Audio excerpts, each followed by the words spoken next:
Good afternoon, everyone, and thanks for joining us. Before we begin, a few housekeeping items. If you could make sure either your speakers or your headphones are on. Ensure that the listen button on the left-hand panel is switched on. You can use the chat room to post any comments you'd like, and that's just on the left-hand panel. And if you have a specific question, the Ask a Question button is just at the top of the page. If for some reason you lose connection, just close your browser and reopen the link that's in your email. Just so you know who's talking to you today, my name is Mark Bragg. My business partner is Martin West, and we've been working together now for about 10 years.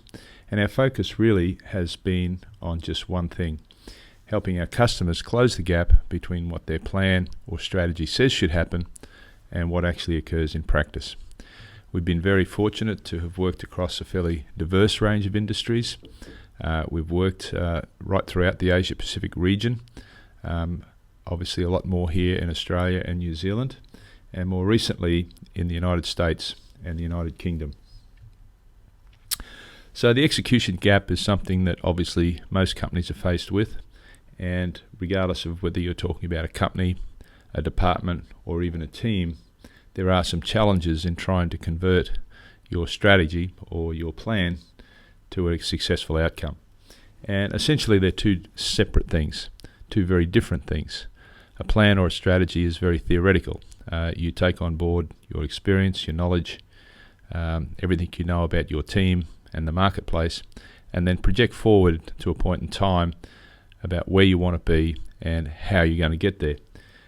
Alternatively, execution is more about the action and behaviour of those folks charged with the responsibility of executing the strategy. In many cases, they're the frontline managers and teams that have to take the strategy and cause it to happen. Now, we've been working on this for many years, and we think we've solidified it down to just two very simple steps that will work regardless of whether you have a large company, whether you have a department, or you just have a single team of 7 to 10 people. And those two steps are these. Firstly, that you ensure that the people who are responsible for executing the strategy are focused on the right things. And secondly, that you get visibility on performance. So throughout this webinar, I'm just going to break down those two very simple points. Firstly, a couple of lessons about the first point, getting people focused on the right things. It's really important, when executing strategy, that you keep things very simple and straightforward. As soon as you start to complicate things, your ability to execute it diminishes rapidly. So even if you have quite a complex task ahead of you, being able to break it down and make it simple and straightforward for those people who have to execute it is critical to your ability to execute that strategy. And the second thing is, you have to make sure that things are black and white and you avoid any degree of grey. And when we talk about being black and white, we talk about being black and white on exactly where you want to be and what your measures of success are, what you need your team to focus on, and following that, what you need each individual team member to focus on. If you are black and white on those three things, you're in a good position. But as soon as you get some level of grey about the answers to those questions, then you start to run into some problems. So let's just look quickly at those three questions. First question, how will we measure success? The second, what do we need to focus on to achieve success? And the third, what is each person going to do? So the first question is an obvious question to ask for any company or team, and there should be some fairly straightforward answers, but obviously it's critical to get these right. Let's look at a few examples. This is an example food distribution company. They've chosen just three: net profit, sales growth, and market share. Effectively, what this team or company is saying is if they have managed to achieve these, they've been successful. Here's a small IT software company. They've chosen a revenue number, a customer renewals number, and a staff engagement number. And you'll notice in this particular case, the third measure, staff engagement, is actually an internal metric. This particular company was focused with some turnover problems that they needed to address. So that's fairly straightforward in trying to establish your measures of success, and I'm sure you will have things come to mind in terms of your team, department or company. The next question is, okay, so what do we need to focus on to achieve that success? And there's just one very simple lesson here, and it's related to trying to focus on what we call high return targets. And the basic principle is that we only have limited time, effort and resources. We have to make sure what we do have is applied against what we call high return targets. I think with each company we work with, just about everyone has said we don't have enough time, we don't have enough resources. So if that's true, then you have to be certain that what resources you do have are applied against those things that are going to give you the greatest return for your effort. Here's a way to look at it. Let's imagine that was an internet diagram of usage, perhaps in a small country town. The green dots represented home users, the black dots business users, and the red dots servers. If you wanted to impact that system, clearly you would go after a server, one of the red dots. You could perhaps put some energy and effort against a black dot or a green dot, but that wouldn't impact too much. However, if you hit a red dot or all five, you're going to massively impact that system. So forget it's the internet and look at it in these terms. If you're clear on your measures of success, and all those dots represented all the things you could possibly do, you and your team, to try and achieve those measures of success, the question becomes, what are the red dots? What are those things that we need to focus on that will give us the greatest chance of achieving success? Here's a few examples of a sales team. Obvious examples, for example, key accounts would be a red dot, a high return activity. Launching a new product could be critical to the success of the team or the company. Sales training could also be critical, particularly if you have a new product involved.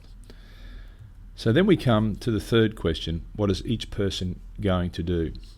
Having answered the first two clearly, the obvious question is, what is it that we want each person to do? And again, we have to be very black and white and simple in our approach to this. We have obviously over the years realized that the ability to execute strategy is just about the action and behavior of those who are required to execute the strategy. And essentially what we've done is developed what we call a 90-day contract. It's not a legal document, but it is a commitment of each individual employee to give their best effort to do certain things. The 90-day contract is a one-page document. It focuses on key activities, and it ensures that the things that people are focused on is clear and measured. It simply looks like this, and let's have a bit of a look at what it might look like for maybe a sales manager. High return activity in the left-hand column could be things like new customers, customer service, and perhaps they need a new IT system, so a proposal has to be made. The outcome, very simple, clear and direct. Sign 6 new contracts or 6 new accounts greater than $20,000 each in the customer service, train 27 staff in the new CRM tool, and where the IT system proposal is concerned, there are a list of milestones or steps that need to be taken in order to get approval for the IT system. And you'll notice that the measures on the right-hand side are very straightforward. And again, measurement is critical because obviously this makes things very clear, black and white, and it actually does focus people's behavior on achieving certain outcomes. So the measures here are straightforward. Sign 6 new accounts, so the measure 6, train 27 staff, so the measure 27. And in the final case, by identifying the 5 steps, the measure becomes 5. Now, if we track progress against that, it would be very clear at any point in time where that sales manager was. You know, are they 3 accounts out of 6? Maybe they've trained 15 staff. They're at step 2 of 5 steps. But it can become, once you're clear about what are the key activities that each person is doing, it becomes very easy to track. So those 3 questions are answered there and I'm sure you'll find it easy with your team or your department to identify, what your measures of success might be. Have a good debate about what it is that your team needs to focus on to achieve that success, and then be very clear and black and white on what each person is going to do. So that's the first step, just getting people focused on the right things. Let's look at the second part of this, which is getting good visibility on performance and visibility on the progress against those objectives. Just one key lesson that we've learnt here, and this has driven our thinking behind this step.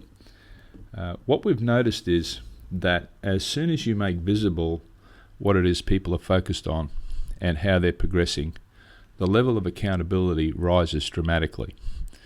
And as soon as accountability rises, you will find your ability to execute rises with it. Things tend to get done when it's visible exactly what people are focused on and how they're progressing.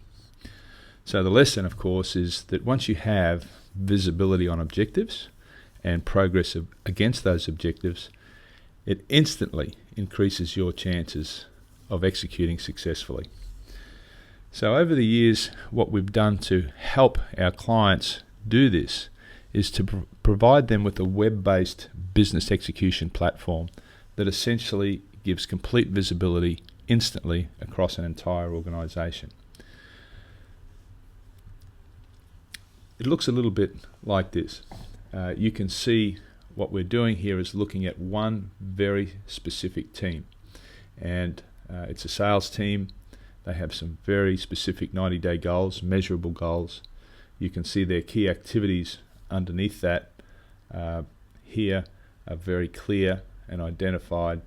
And then what you're seeing below that is what each person is focused on and how they're progressing at any point in time. Now, the way the application is set up, you can actually navigate to any particular team at any point in time just through this drop-down menu. So we can navigate directly to the South team and see precisely what their measures are, what their key activities are, and how each person is performing. You'll also notice on the top right-hand side here the roadblocks, those things that are at this point in time potentially stopping or hindering the progress against objectives. By just putting your cursor on any of the key activities, you can see pretty much who's focused on that activity. And as the pie chart lights up, you can see how much of that person's focus or what weighting, how important that thing is in terms of all the things they do.